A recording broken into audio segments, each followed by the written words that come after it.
Hello, and today's video is about solving the Laplace transform using tabular method. Our first example is to get the Laplace transform of 4 sine 3t minus phi minus 3 cosine 2t minus pi over 2. So we can take the constant outside the Laplace transform and separate the two given.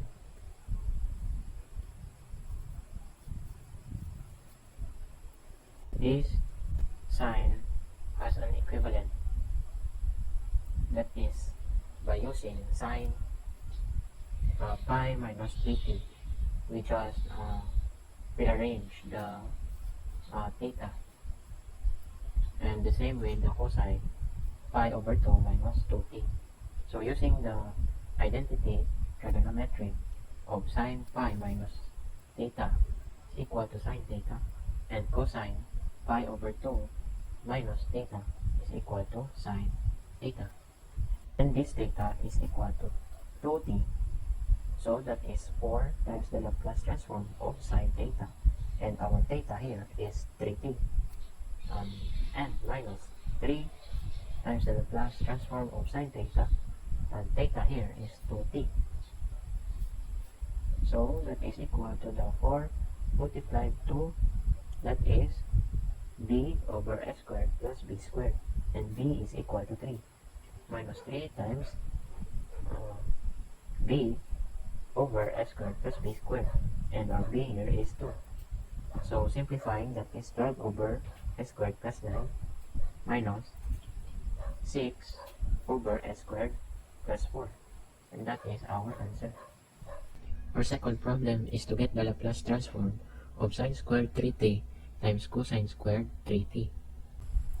So we can take out the squared on each term. So that is sine 3t times cosine 3t squared.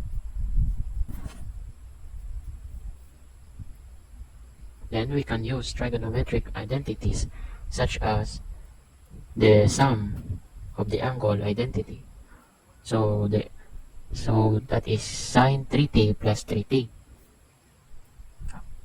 That is equal to sine 3t cosine 3t plus cosine 3t sine 3t. And another for, let's say, the difference of the two angles.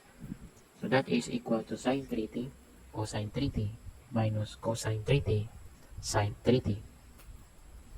And if we get the sum of these two equations, that will cancel, and that is equal to sine 6t. And this would become sine 0, and sine 0 is equal to 0. And on the other side, that is 2 sine 3t times cosine 3t. So if we divide both sides by 2, that is equal to sine 60 over 2 equal to sine 3t cosine 3t. And if we go back to the previous equation, that is squared. So that is the Laplace transform of sine squared 60. And we take out the constant, that is should be 2 squared, that is 1/4. So if we use the identity sine squared t is equal to 1 minus cosine 2t over 2. Now substituting this, so if this is 1 and this is 2, so we can say that 60, we can use that 60 to become cosine 12t. So that is 1 minus cosine 12t, because 6 times 2 is 12 all over 2. So that should be 2 squared, which would become 1/4.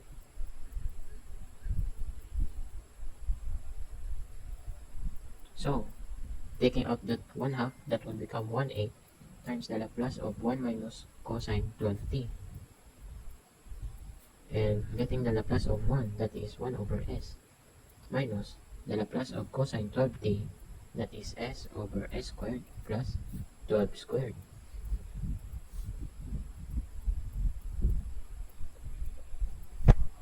So our final answer is 1 over 8s minus s over 8 times s squared plus 144. Our third problem is to get the Laplace of 3 cosine 4t times cosine 3t.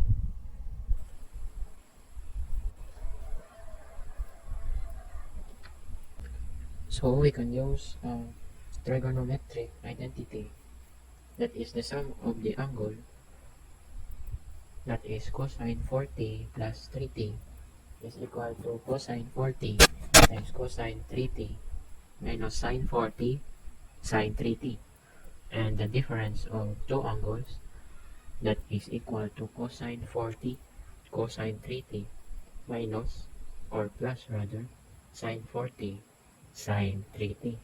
And if we add the two equations, this will cancel, and the remaining would be cosine 7t plus cosine, that is t, equal to 2 cosine 14 cosine 3t. And dividing both sides by 2, we will get, so we can take out the constant 3, that would make a plus of cosine 40 cosine 3t. Dividing both sides by 2, that is cosine 4t cosine 3t is now equal to cosine 7t plus cosine t all over 2. And this is equal to our original Laplace given. So we can say that it is equal to the Laplace of cosine 7t plus cosine t all over 2. And getting the constant, that is 1/2 Laplace of cosine 7t plus cosine t. So we can separate both Laplace, that is 1/2 times Laplace of cosine 7t plus 1/2 of cosine t.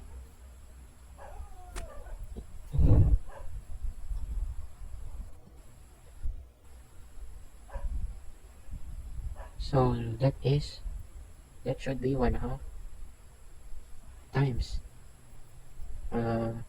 s over s squared plus b squared.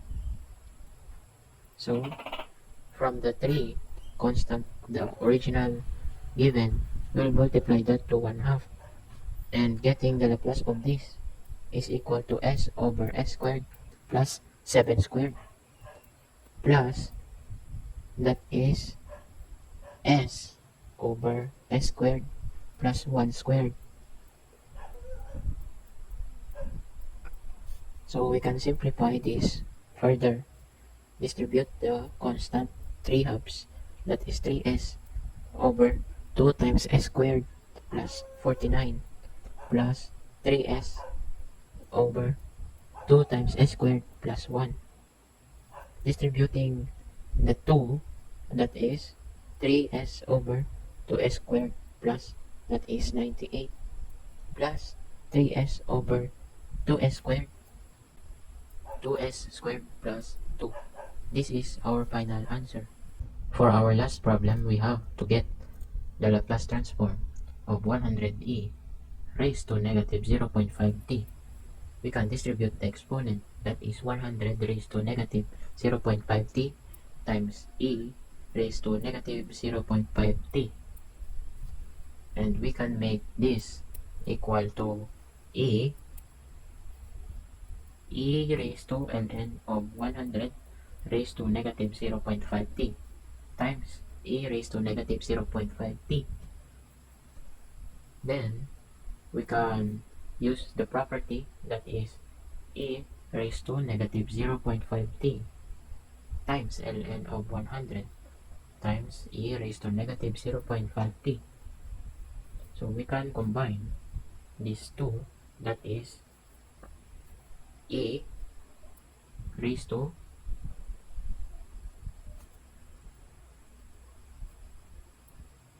negative, and to make negative 0.5, we will multiply to positive 0.5 times ln of 100. And to make this negative, we will multiply it by positive, multiply to negative. So that is e raised to negative 0.5 ln of 100 plus 0.5. So we can now get the Laplace transform of the given.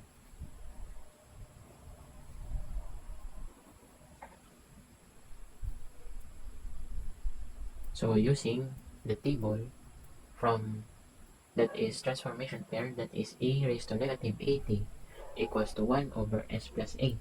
And our a here is 0.5 ln 100 plus 0.5. So the Laplace transform is now equal to 1 over s plus our a here, that is 0.5 ln of 100 plus 0.5. And we can simplify by getting the value of this, that is 1 over s plus 2.803, and that is our final answer. In this module, I learned how to use the trigonometric identity for solving Laplace transform and the different techniques such as using the sum and difference of the two angles to make the problem easier. The problem might look difficult at first, but when you know how to derive trigonometric identities, the problem will become easier.